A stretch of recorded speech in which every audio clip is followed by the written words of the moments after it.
Di sebuah desa terpencil di pedalaman Kalimantan, terdapat hutan lebat yang disebut hutan Manakara. Masyarakat setempat percaya bahwa hutan itu dihuni oleh roh-roh jahat dan makhluk-makhluk gaib.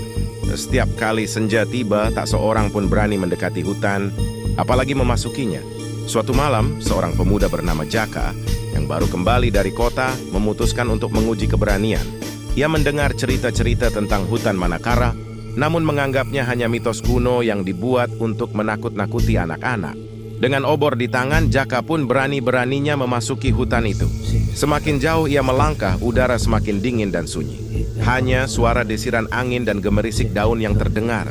Tiba-tiba, langkah kakinya terhenti ketika melihat pohon besar dengan akar yang menjalar seperti cakar.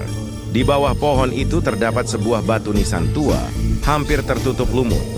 Nama pada batu itu samar seakan terkikis oleh waktu.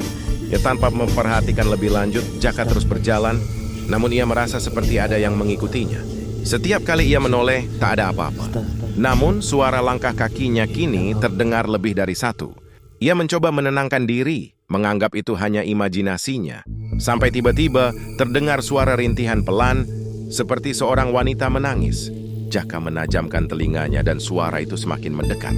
Ia berbalik dan di antara pohon-pohon yang gelap, samar-samar tampak sosok wanita berjubah putih dengan rambut tergerai. Wajahnya tidak terlihat jelas, namun tubuhnya berlumuran tanah dan darah.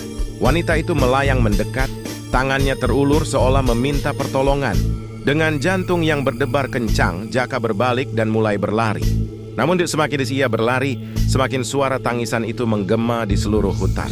Pohon-pohon di sekelilingnya seolah bergerak, akar-akar pohon menjalar keluar dari tanah, mencoba meraih kakinya. Jaka tersandung dan terjatuh. Saat ia mencoba bangkit, wanita itu kini berdiri tepat di hadapannya. Wajahnya hancur, matanya kosong, dan mulutnya menganga lebar.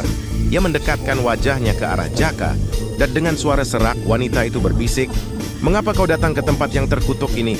Dengan sekuat tenaga, Jaka berlari keluar dari hutan, tak lagi memedulikan arah. Ketika ia akhirnya keluar, tubuhnya gemetar dan wajahnya pucat pasi. Penduduk desa yang menemukannya berkata bahwa ia beruntung bisa keluar hidup-hidup. Banyak yang tak pernah kembali.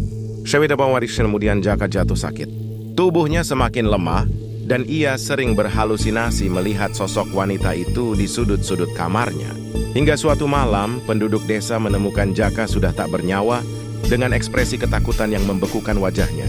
Di sekitar tubuhnya terdapat jejak tanah basah, seolah seseorang baru saja keluar dari kuburan. Sejak saat itu, tak seorang pun berani menyebut nama hutan Manakara. Mereka percaya roh wanita itu masih gentayangan, mencari siapa saja yang berani melanggar wilayahnya.